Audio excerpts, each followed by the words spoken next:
Membantah pendapat Hasan Nasbi, Purbaya bahkan menunjukkan data semenjak dirinya menjabat sebagai Menteri Keuangan, tingkat kepercayaan publik meningkat. Apalagi gaya ceplas-ceplos Purbaya ini sejalan dengan perintah Presiden Prabowo Subianto. Ada tanggapan Pak dari Pak Hasan Nasbi bahwa ya gaya komunikasi Bapak lagi-lagi dikritik begitu. Kenapa? Di kabinet pemerintahan Pak. Nah itu gimana? Mana indeksnya deh? Gambar saya tunjukin ya.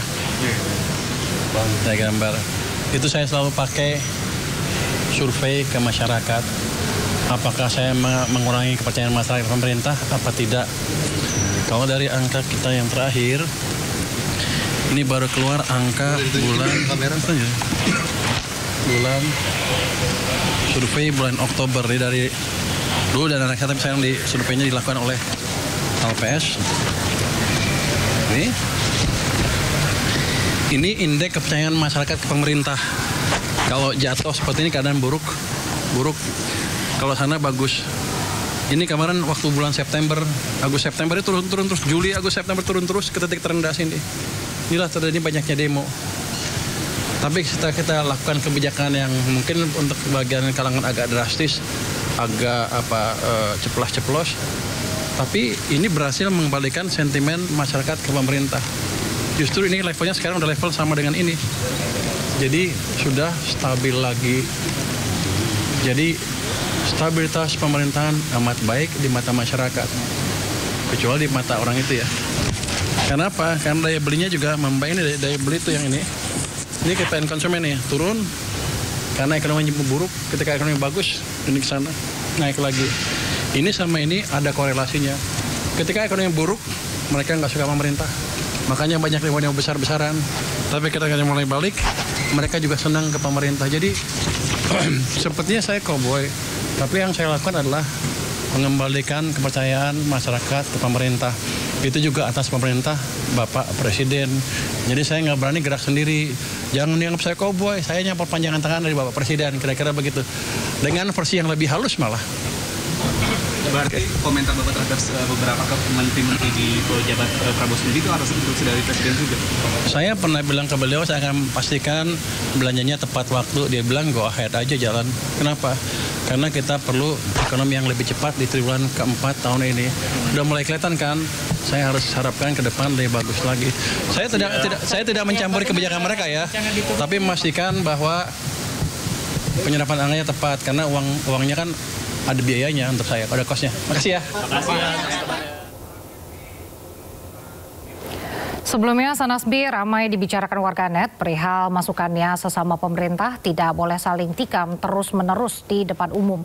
Hasan Nasbi menilai koreksi lebih baik dilakukan di ruang tertutup dan tidak justru melemahkan kesolidan pemerintah.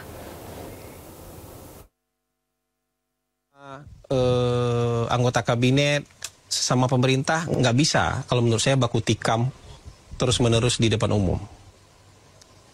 Karena itu akan melemahkan pemerintah. Kita kalau mau baku tikam di ruang tertutup, mau saling koreksi, mau saling marah-marah, mau saling debat, mau tunjuk-tunjukkan di ruang tertutup. Tapi kalau di ruang terbuka, kita nanti akan mengentertain orang yang tidak suka dengan pemerintah. Kemudian mengatakan, wah ini bagus nih, mengentertain orang yang tidak suka dengan pemerintah. Mungkin kita nggak dapat cercaan, makian dari pendukung pemerintah karena mereka menahan diri. Jadi kesannya kita mendapatkan dukungan dari semua. Lama-lama, kalau ini diteruskan, itu bisa membuat pemerintah kelihatan lemah. Pemerintah kelihatan nggak solid, pemerintah kelihatan gampang untuk dipecah belah, gampang untuk diadu domba. Ini bahaya nih persepsi ini kalau dikembangin lama-lama.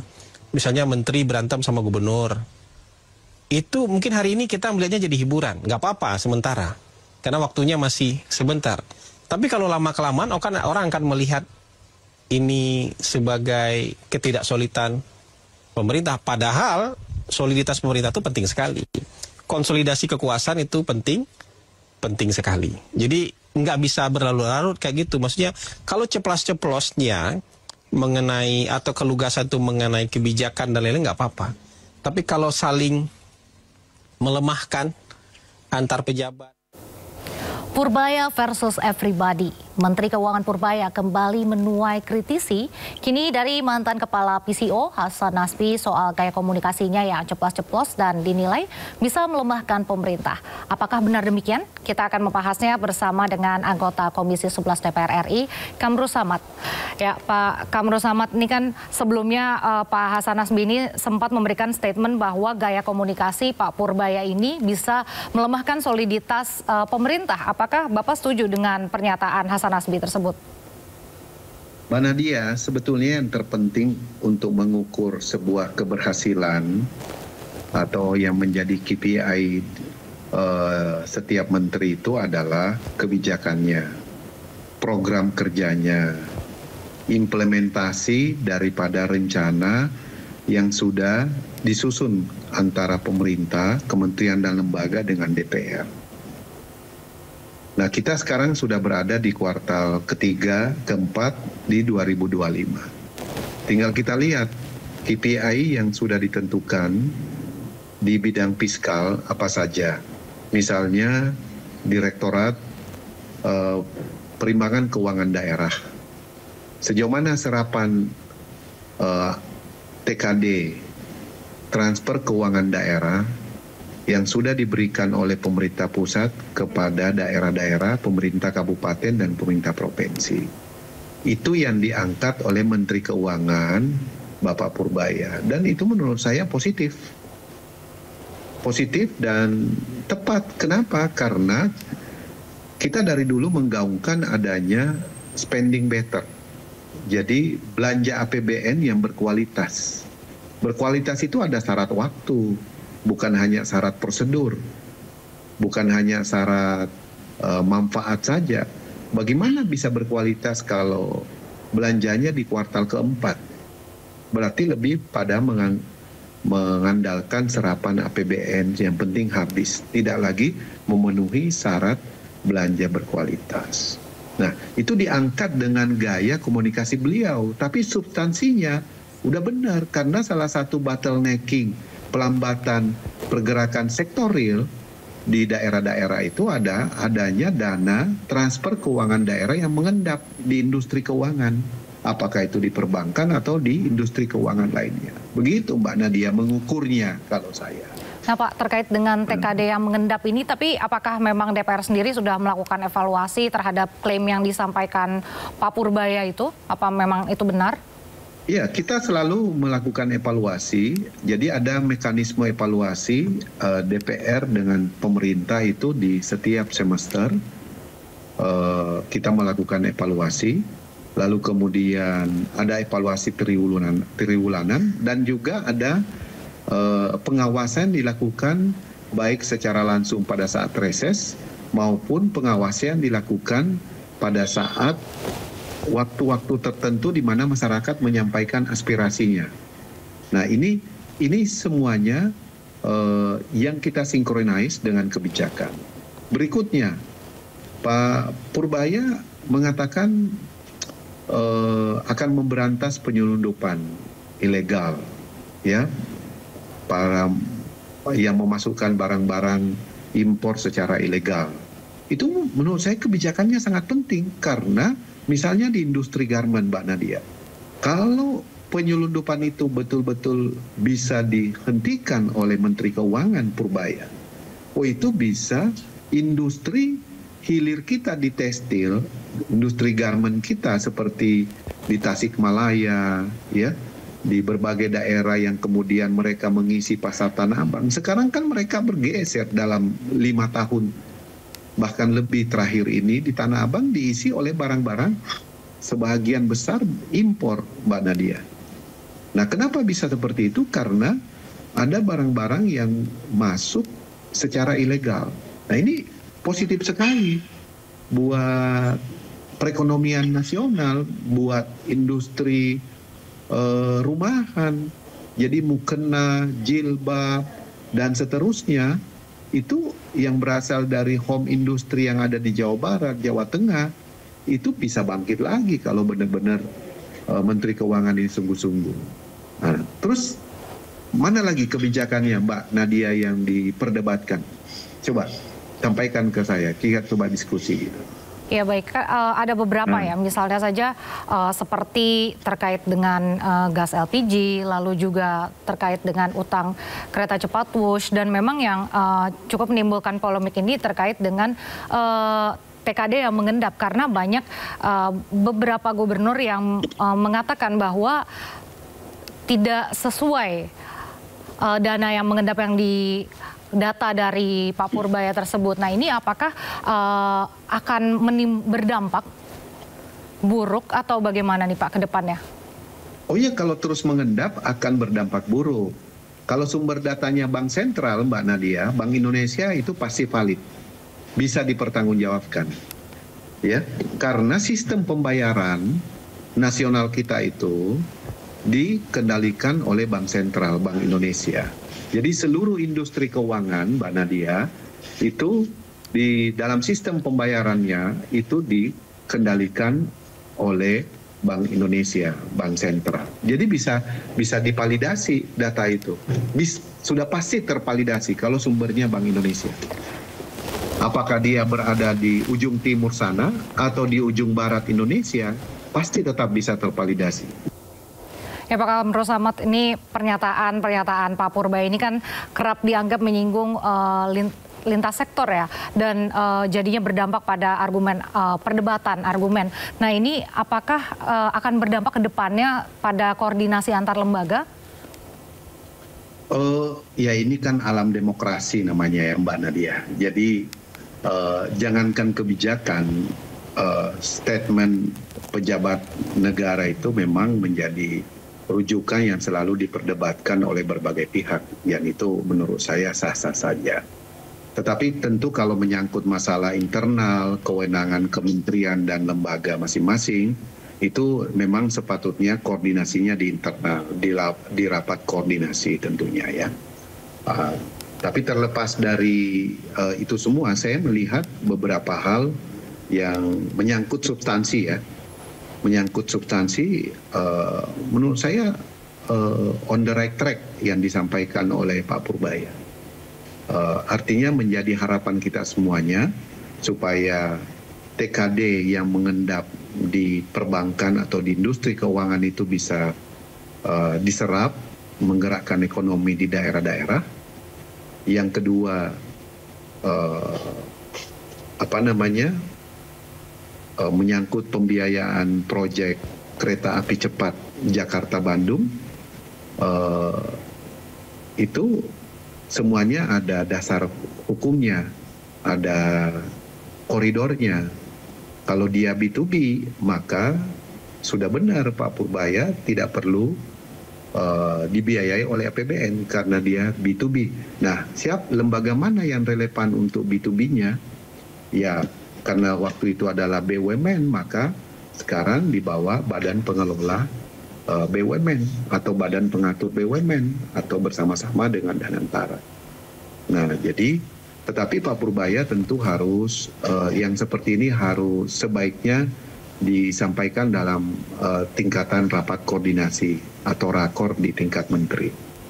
Kalau yang berkaitan dengan penegakan hukum terhadap penyelundup, importir ilegal atau ekspor penyelundupan rokok dan seterusnya. Nah, di rokok ini Mbak Nadia bukan hanya penyelundupan, tapi produksi ilegalnya yang penting.